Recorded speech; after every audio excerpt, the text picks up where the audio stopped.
Omni-Consumer session, where we talk about this all-powerful customer, this all-powerful shopper.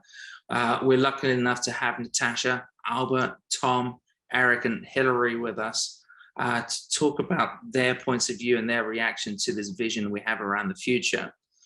Scott, take the session away. As Piers mentioned, the broader topic that we're going to be discussing is this idea of the Omni-Consumer, which I will touch on shortly, but this is all a part of our upcoming Future of Retail event. And really within the context of this session, we are looking at the empowered consumer and what that means in today's market, some of the tools and things that are ultimately changing the way that they relate to brands, the way that they shop and potentially even sell, as well as some of those enabling technologies and all the other great things around it. So just mention this idea of the empowered consumer. This is obviously an idea that has been around in the marketplace for a while now. In my mind, the most recent sort of things that have been sort of driving some of this is social media and then mobile technology as well. But there's obviously a whole host of new technologies that are driving that, evolutions in those platforms as well. So just a sense of what you think the empowered consumer sort of looks like in today's marketplace and what kind of defines them. And then we can explore that a little bit further. I've actually been thinking about the new consumer for a while and kind of observing behaviors and trying to get ahead of what things are going to look like in 5, 10, 20 years from now. And one of the things that I'm very passionate about is this phenomenon that at first sounds like two conflicting trends, but they're both being driven by the same group of people. First, on one hand, is this wish to stay connected with the rest of the world and continuously share different pieces of their lives that craft a story and therefore an identity. And second is this increasing awareness of data, metadata, and algorithms that use these privacy loopholes to create self-fulfilling prophecies and therefore threaten this notion of self-determined identity. And Gen Zers specifically crave a world that is more social and more private at the same time. So it feels controversial, but the devil is actually in the details. And my opinion is that these trends aren't competing with each other and that they're one and the same because they start with giving consumers the agency that they need in order to craft their own identity. It's all about identity, basically. It's what we buy, how we buy it, why we buy it, and who knows about it. That's fascinating and great point to start on. Anytime we sort of think about more personalized, there's that sort of exchange that happens, whether willingly or just because. In a way, when you ask people about privacy, often it becomes one of those great examples of how flawed research is, because if you look at how people behave, there's essentially no evidence whatsoever that suggests that people really crave privacy that much. Privacy is a very modern concept. We don't really know why we want it. It's only really been around for about 500 years. So I think we need to be aware that it's not necessarily something we should be planning our businesses around. And actually a much more helpful way to think about it is the sort of the trading of data. How do people share more intimate information with us in a way where we can help them in ways that they trust? And I think something else that I wanted to kind of touch upon is this idea of kind of empowered consumers. I actually think we've got really overserved consumers. We send out trillions of dollars of commerce every year, and we hope that clothes fit. We hope that people like what they get. We hope that people weren't drunk when they ordered. And then people send back trillions of dollars of e-commerce in return that we don't know what to do with. So I think we've entered this sort of weird stage where there's so much VC money around that we've subsidized and trained consumers to behave in a way which is very unsustainable. And it'll be interesting to see how retailers can fight back to train customers to behave in a way where they can make some profit from them. It's really interesting.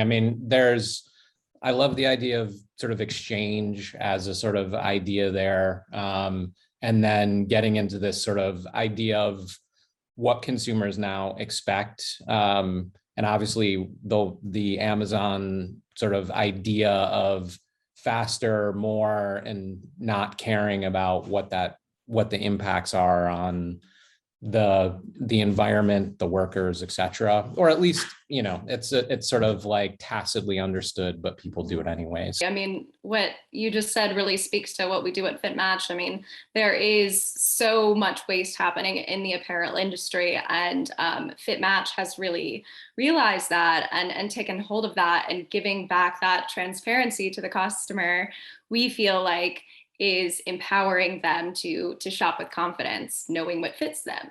So with that knowledge, we're really seeing them end up being more loyal to certain brands, and they tend to purchase more from this. So it is really a win-win for both the brand and the customer. And definitely to the point of personalization and preferences, that is a huge focus in apparel matching as well, where the retail market is so oversaturated with countless options, and that customer knows that their data is being used, and they actually want to know who can use it the best, who can really serve their preferences the best.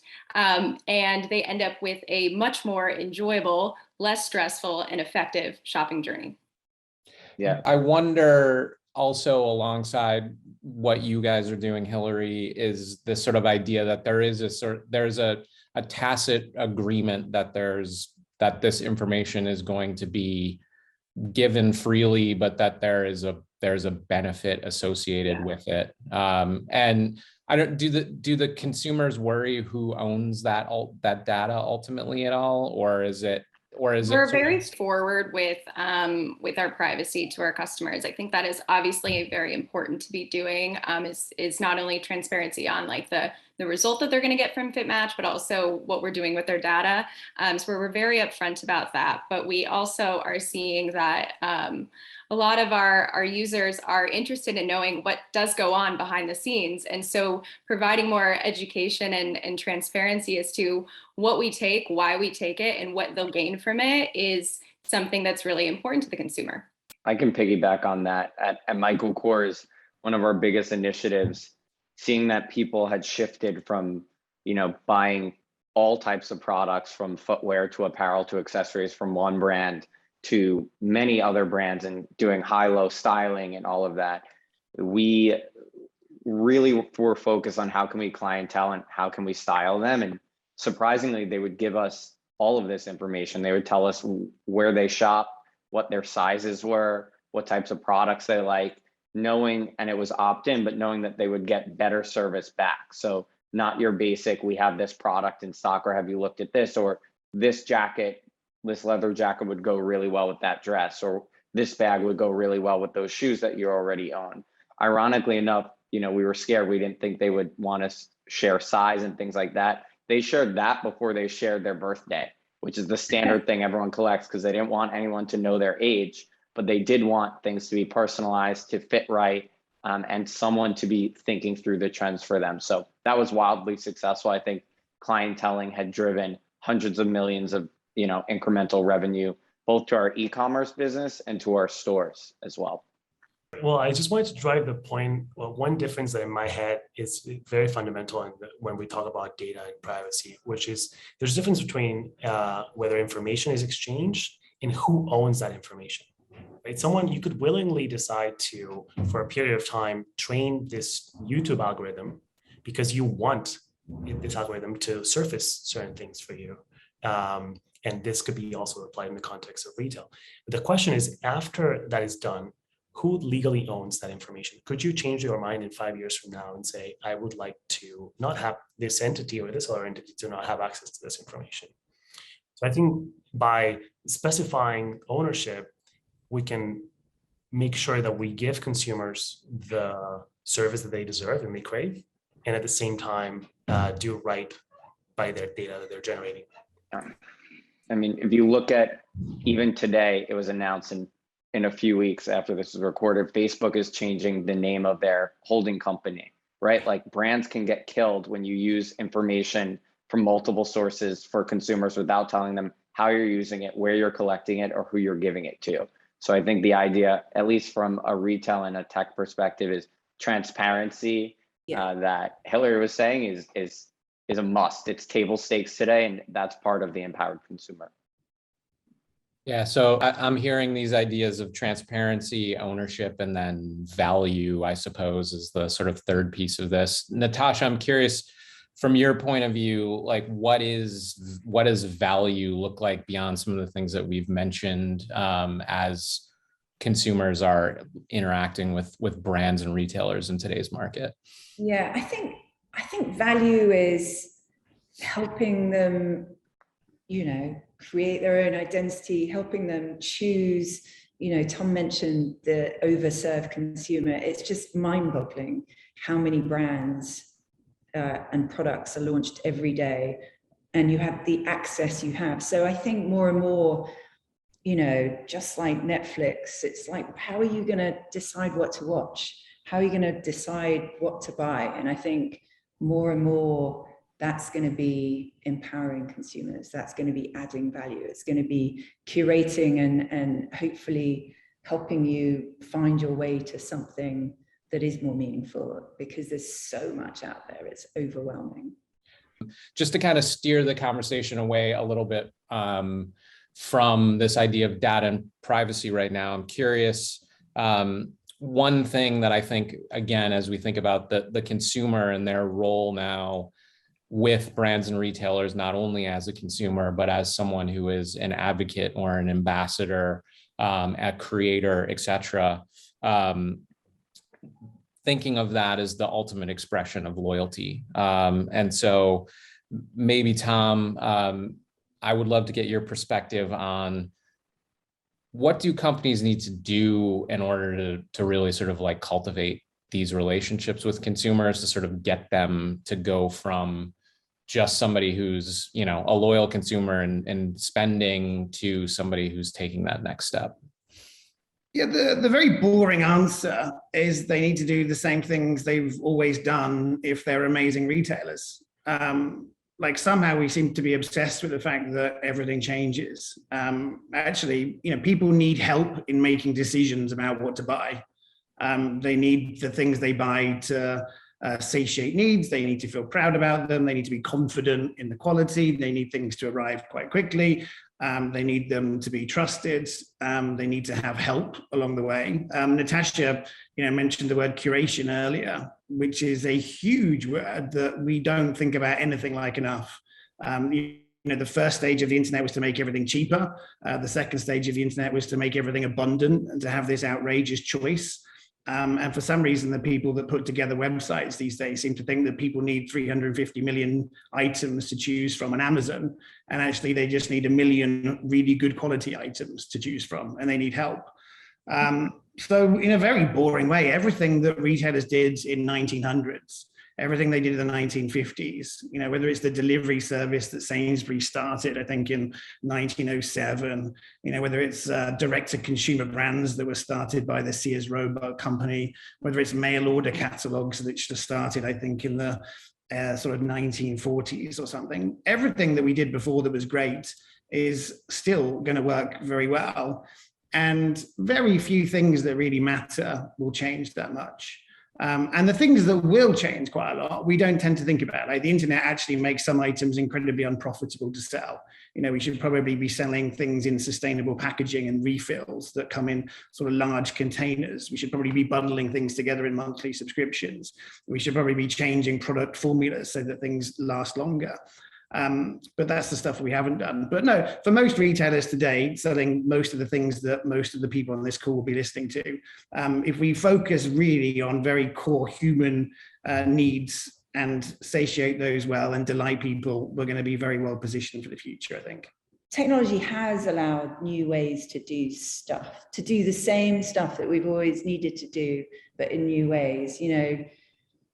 We've been working a lot in the kind of digital transformation space and thinking, just taking the normal marketing and making it people part of a membership ecosystem. Like things like that definitely build on the fundamentals of how you build brands and market, but they do give us new ways to engage people and reward people and give people a reason to believe and to choose a brand. It enables more ability to create community, to to create passion around something that another brand might not have. I think purpose becomes even more important, you know, creating advocacy because you stand for something. You know, I think there's an interesting thing going on where there's almost too many brands and too many brands that are completely meaningless. Like, I think we've entered a world of disposable branding. It's so easy to create something these days that, you know, I think half the brands that I see, you know, mentioned in, you know, in the press, it's almost like they don't actually aim to be enduring. Like, I think the meaning of branding is changing. And so I think things like purpose, community, and membership are actually new ways to kind of stop some of these kind of proliferation and overabundance of choice. I think it is something that's important and is going to be needed by brands. And then you also have brands that build it into their model. So, you know, whether even things like Airbnb, like advocacy is built in. Like, what other, you know, Glossier, advocacy is built in. Like, building it into the actual business model, I think is going to become more and more important, whether you're a network or you're a brand. Yeah. I mean, what all you said, Scott, Natasha, Tom, even around exclusivity versus, you know, an abundance of choice, membership communities, and purpose, like all of that is bundling together to create both brands and these commerce platforms. If you think about Glossier, but you think about GOAT for sneakers, Nike sneakers app, you think about Kith and Supreme doing these limited drops where people are hyping them up. They're telling their friends, they're waiting in line, they're in a digital queue. All of that is bringing people along in this process of, there's an excitement around it. There's a community, there's scarcity. So it makes it's the opposite of Amazon and all these brands that sell everything. And it's cropping up young Gen Z brands too, like Mad Happy, you know, or Aimé Leon Dore or things like that. So it's definitely what people are more excited about. And that translates to a lot of follows and engagement on social media, on TikTok, on Instagram, word of mouth, press, all of that. I think in the last year and a half, shopping via social media channels has really boomed. And it's not, to your point, Eric, not just about who and what your friends are following, but what is trending, what's going viral. I've heard so many people that my colleagues and my friends are now, oh, I got that swimsuit off of TikTok. Oh, did you hear about the new jeans like on TikTok? And that's how it's so interesting that it's really coming to that, because it's past just, oh, I think this brand has a cool identity, I'm going to follow it on Instagram. It's really that viral movement that I think is taking it to the next level. But to a previous point, also, I think consumers want to be more loyal to mission-based companies. I think that is a huge point right now, that if a business is solving a hard to crack problem that speaks to a consumer on an emotional level, they resonate with, oh, I just can't find anything that fits me, I'm having trouble with this, or I wish there was a solve for this.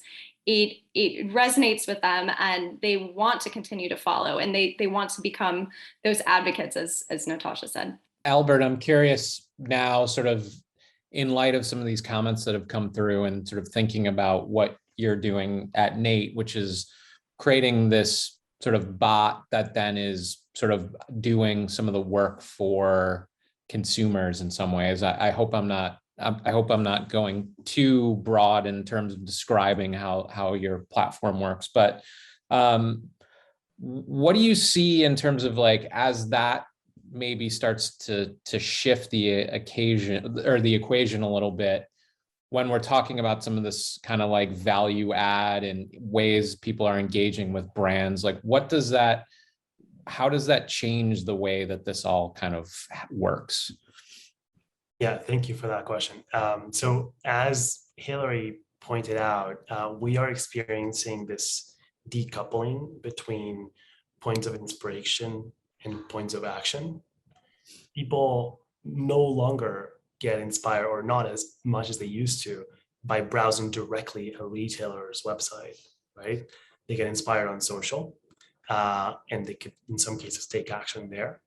They get inspired in newsletters or a friend's text or in real life. And increasingly in virtual reality worlds and smart mirrors, in voice assistants, in self-driving cars. All of those are places where people get inspired and perhaps want to take action and buy something. And all of those different points of inspiration cannot integrate with the millions of retailers that exist in the world. In the US alone, there are 2 million retailers. For context, global e-commerce is 4 trillion. The US is probably going to hit 1 trillion soon. So it's about a quarter of that. And 40% of that is the elephant in the room, Eric, Amazon. And the other 60% is 2 million retailers that are, for the most part, just trying to like gain a little bit more market share within the non-Amazon economy, and not realizing that increasingly that 40% of Amazon is getting to 41, 42, 43. So the only way to allow for this contextual shopping that Hillary mentioned, that does not end in a global duopoly of Amazon and Alibaba, is retailers getting comfortable with the fact that people will be placing orders remotely, i.e. by sending an instruction from wherever their point of inspiration is, whether it's social network or a virtual reality world or a smart driving car or a voice assistant. And so what we are doing is precisely building robots that know how to go to those websites and place orders on behalf of the consumer and protecting their identity in the process. So this means, as an industry, getting comfortable with losing the human eyeballs in your own real estate, which is your website, embrace it, and no longer live in the paradigm of forcing people to come to your store to buy something. Nobody's that resilient, and especially not the new consumer that has a shorter and shorter attention span of like 10 seconds and 2 micro decisions. If they want to buy it by speaking with a voice assistant or by being on social media or on TikTok, like Hillary mentioned, or elsewhere, allow them to buy it wherever they are. It's fascinating. I mean, obviously, retail has been sort of getting more and more widely distributed now, and it's the tools are starting to sort of get into place to enable exactly what it is you're describing. Obviously, Nate being one of those to sort of make that happen. I wonder, to just sort of like bring something else into the conversation here. We're talking about this abundance of brands, and now we're sort of in this moment where obviously things like resale are cool again. Younger kids are using this as a way to get unique items, to be more sustainable, to afford some of the things that they couldn't otherwise. And then sort of on the back of that is this idea that everyone has an audience through social media, and therefore everyone can be a seller. What do we sort of see as this sort of evolution when consumers are now the new brands? Is there room in the marketplace for that? What does everybody think? Influencers were the first crack at that, and even beyond that, tier 1 models and magazines, where you look to someone's opinion as that curator. And I think we've seen it go so much wider. And then again, with TikTok and Instagram and Weibo and WeChat and live streaming in China, just it's blown and exploded, where micro influencers are often more valuable than these big ones that you think are getting paid $1 million and working with every brand, versus someone that says, I'm going to wear the brands that I want, and the brands are going to give me referral. It's like a affiliate or referral program just en masse. So I think you're seeing that, and it's not a question of if there's room for it. I think it's what consumers are trusting. I think it will become a bigger and bigger piece. And as Nate said, that could be in this metaverse that everyone's talking about in virtual reality, that can be in a social feed, that can be in a private WhatsApp or text chat with friends. But people, it's like weak ties in a network are the most valuable, because they're connected to so many things and brands that's what consumers are trusting. You would trust if you saw, well, maybe I was going to use Matthew McConaughey as an example. That's a bad one. But if there was some model or Gigi Hadid, you would trust a friend more that you thought was trendy, and that you know well and that you like their taste and you knew they weren't kind of getting paid for that, but it was authentic. So I think that's the future for sure.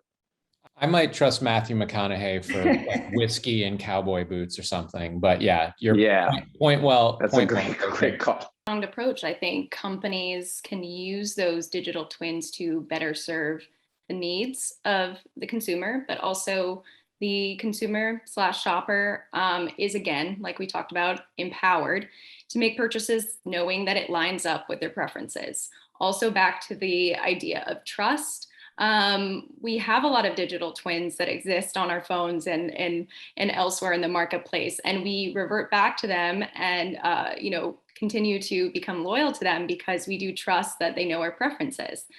So I think at the end of the day, it's for a business, it's really about driving conversions. I mean, we see this as an opportunity to drive customer conversions for our brand partners, to increase average order value per transaction, have these customers buy more, but also broadening the brand's addressable market.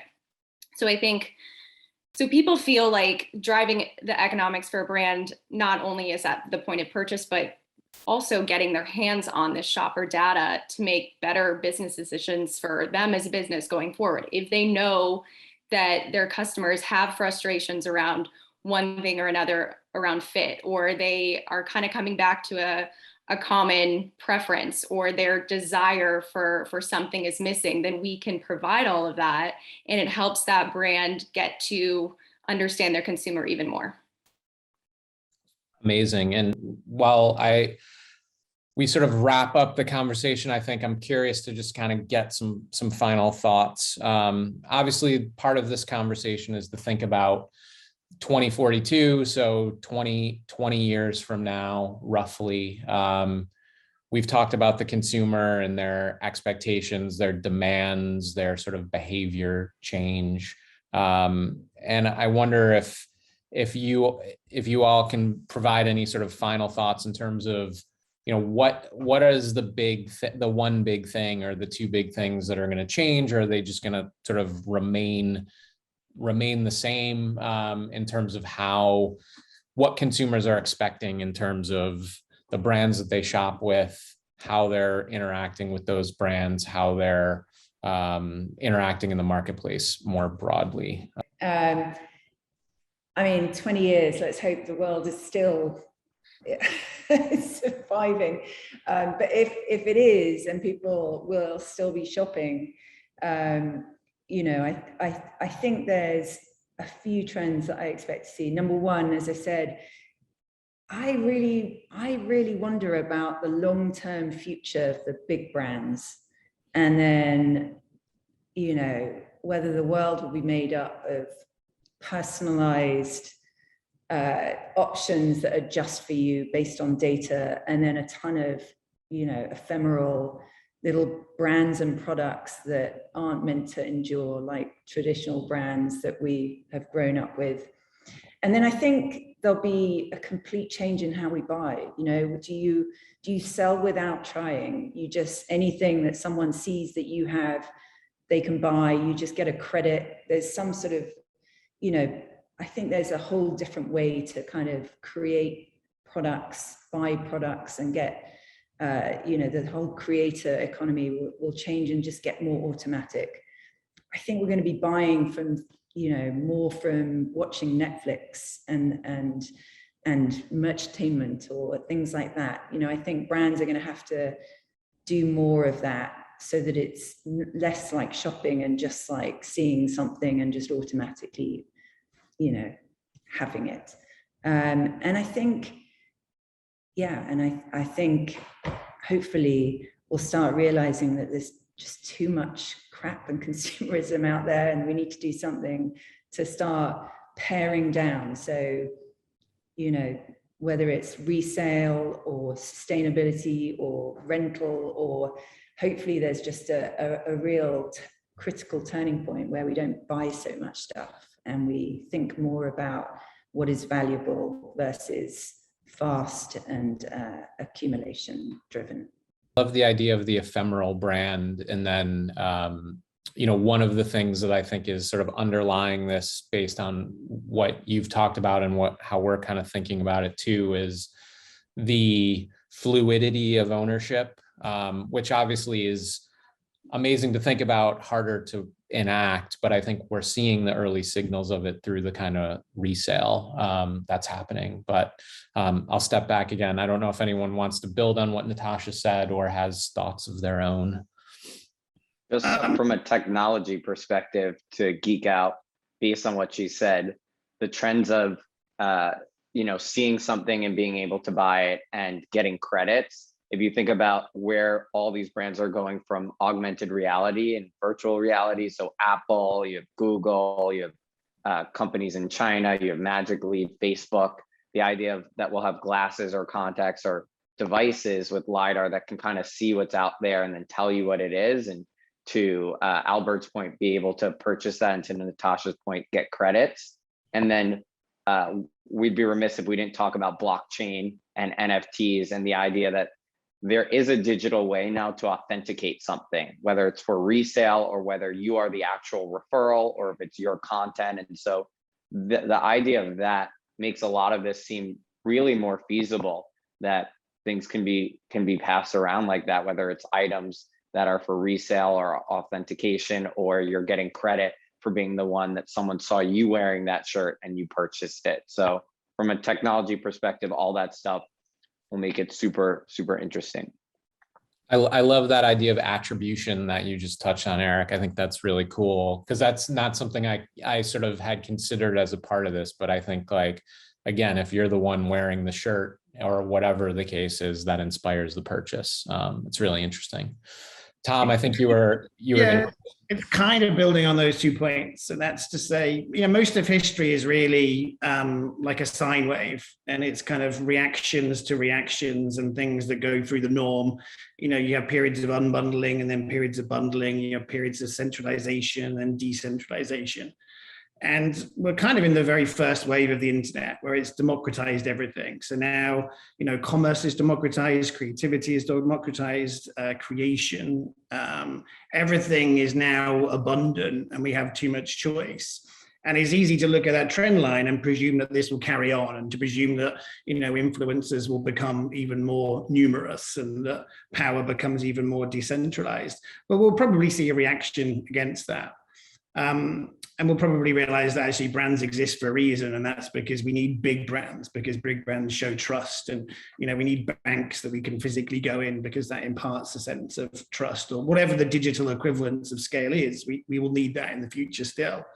I think a really important pivot is something about the idea of abundance, and it kind of dawned on me recently. It's distasteful to say this, but we have all grown up recently in periods of time where we probably have too much money, and we probably have too much time, and we probably have too much choice, and we probably have too little meaning. And that's almost the exact opposite for what we as a species are built for. Most of human civilization, our problems every single day have been, avoiding being eaten and making sure that we have enough food. And I think at some point we'll realize that we need to completely reimagine the entire world around abundance, where actually it becomes less about consumerism and wanting more, and much more about things that you really cherish and that you really get pleasure from. And that might mean fewer, better fitting outfits that you really, really enjoy wearing. It might mean a TV set that you love having because you invite friends around to watch things. It might mean, music collections that bring you intense meaning. And it might enable things like, the sharing of items and technology to underpin the way that we can ensure longevity from these things. But I think a really interesting notion to kind of explore philosophically is what happens when people have only ever known a world of abundance. Because realistically, for most people on this call, we won't think about it because we measure wealth relatively, but most of us have more than enough money and too little meaning. Now I'm beset by existential crisis. I'm not judging. I know that, and the fact that environmentally we'll probably be forced to reverse the trend of abundance. I mean, the great thing about this stuff is it all actually builds really well together. Like, brands are actually a really useful way to impart meaning. Having more information about people is a really good way to give them stuff they want. Things that last a long time that you get more pleasure from is a brilliant way to deal with, potential problems with consumption. So in a way, we're dealing with this beautiful virtuous circle. And the more we can be sort of aligned around how this benefits everyone, the better.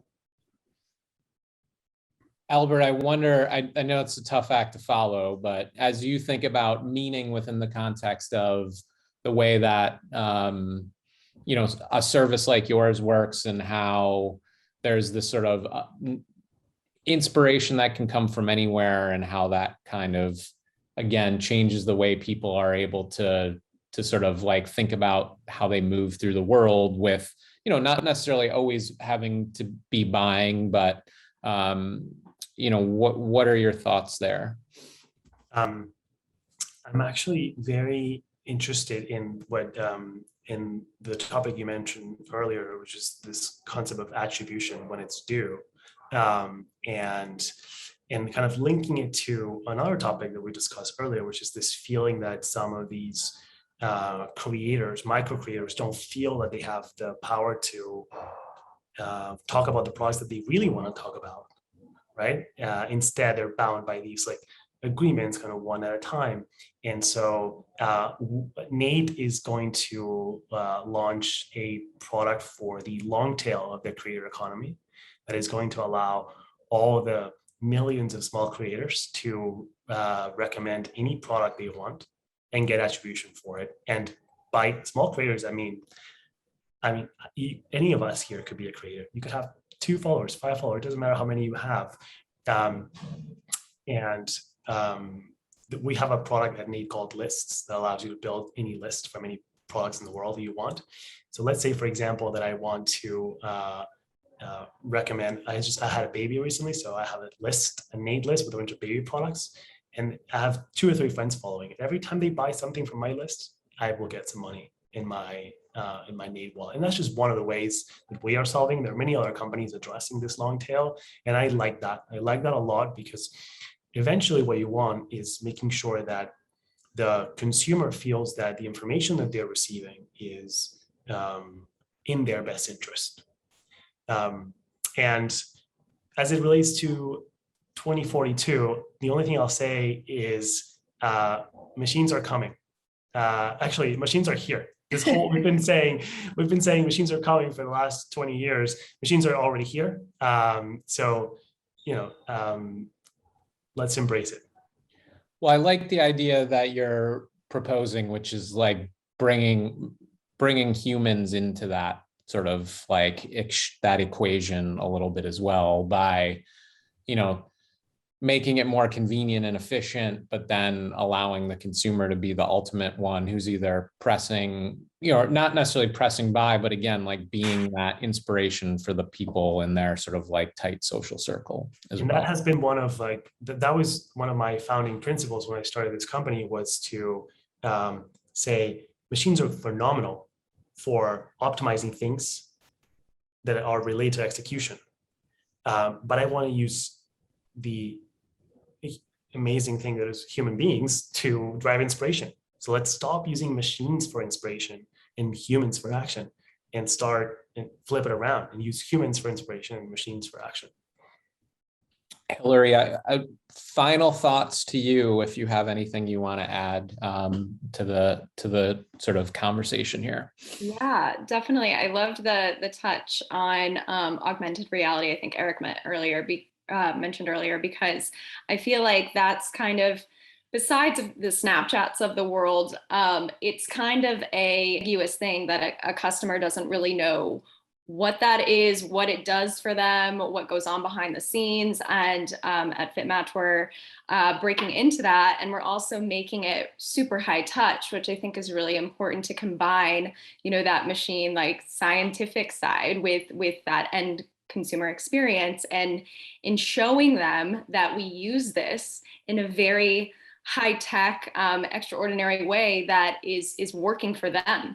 It's not just a filter that they throw on themselves for fun. Like, we use augmented reality in creating avatars to show customers what their body shape looks like, and then we take them to the products that are going to best fit them. But I think that whole experiential side of the user experience and kind of humanizing the way that consumers can engage with that tech side is becoming really, really important to them. And we've actually heard a lot from our consumers that they want to know more about that. So I think it's definitely on our radar to explore. Amazing. Well, this has been a fantastic conversation. Thank you so much to everybody on the call, Natasha, Albert, Tom, Eric, Hillary, and even you, Scott.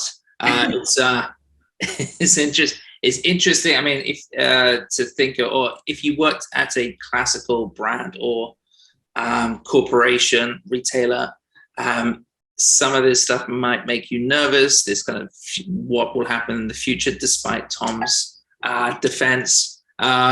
It has been interesting to talk about the excitement, or just kind of get a sense of excitement when it comes to technology and this new sense of tools. And also, it's super interesting and super positive around the fact that we think that we're going to use all this to actually have a brighter future, brighter planet. And so it's been very interesting. Thank you all for your contributions today.